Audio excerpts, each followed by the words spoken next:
నమస్తే, welcome to phone MLC Shankar Nayak గారు MLC వచ్చింది, ఎట్లా అనిపిస్తుందండి?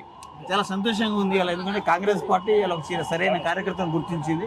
ఒక సామాన్య కార్యకర్త నేను ఒక చిన్నపాటి యూత్ కాంగ్రెస్ నుంచి మండల కాంగ్రెస్ నుంచి జిల్లా కాంగ్రెస్ దాకా వచ్చిన, ఒక ఎంపీపీ చేసిన, జడ్పీటీసీ చేసిన, నా సేవన్ పార్టీ గుర్తించింది.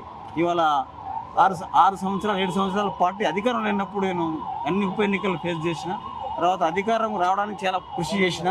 ఆ తర్వాత పిసిసి ప్రెసిడెంట్ ఉత్తమ్ కుమార్ రెడ్డి గారు, రేవంత్ రెడ్డి గారు ముఖ్యమంత్రి గారు, ఆ తర్వాత వెంకటరెడ్డి గారు, మా జానారెడ్డి గారు విధేయుడిని నేను. కాబట్టి వీళ్ళందరూ నన్ను మెచ్చుకున్నారు, పని విధానాన్ని మెచ్చుకొని నాకు ఇలా గుర్తింపు వచ్చింది, కాబట్టి నాకు ఇలా పదవి వచ్చింది చెప్పి. మీరు ఊహించుకున్నారా మీకు ఈ పదవి వస్తుంది, కాంగ్రెస్ పార్టీ ఖచ్చితంగా గుర్తిస్తారని మీకు అనుకున్నారా? డెఫినెట్గా ఏదో ఒకరోజు వస్తాను అనుకున్నాను, ఎందుకంటే పని చేసుకుని పోతున్నాను కదా, ప్రతిఫలం ఆశించలేదు. కానీ పని చేసుకుని ఇప్పుడు పట్టం వస్తుంది, దానికి నేనే ఎగ్జాంపుల్ అని చెప్పి తెలియదు. ఓకే, అంటే సడన్ గా మీ పేరు ప్రతిభాన్లోకి వచ్చింది అనుకుంటున్నారా?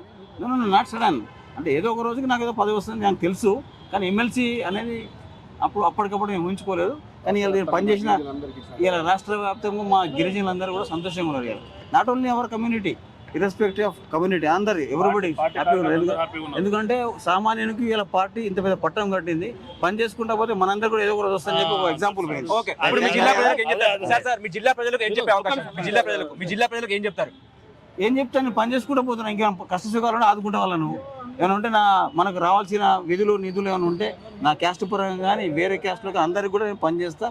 నేను ఒక కమ్యూనిటీకి కాదు, అందరికి పని చేయాల్సిన అవసరం ఉంది. అయితే నా కమ్యూనిటీకి కావాల్సినవి కూడా నేను అసెంబ్లీలో లేవదీస్తా, కౌన్సిల్లో లేవదీస్తా. ఎందుకంటే 10% రిజర్వేషన్ అమలు చేయాలి, తండాలను రెవెన్యూ గ్రామ పంచాయతీ గుర్తించాలి, తర్వాత మాకు కావాల్సిన ఇన్ఫ్రా కానీ అవన్నీ ఇవ్వాలి అని చెప్పి ఫైట్. అదే ఎమ్మెల్సీ వచ్చింది, విజయశాంతి కూడా ఎమ్మెల్సీ వచ్చింది, ఎట్లా ఫీల్ అవుతున్నారు? చాలా సంతోషంగా ఫీల్ వాళ్ళు. అద్దంకి దగ్గర కూడా మన పార్టీ బేస్డ్ మనిషి కాబట్టి మంచి సంతోషం. ఓకే, ఇప్పుడు లంబాడి కోటలో మంత్రి పదవి ఇస్తే మీకు ఇచ్చే అవకాశం ఉందా? నాకు ఆలోచన లేదు.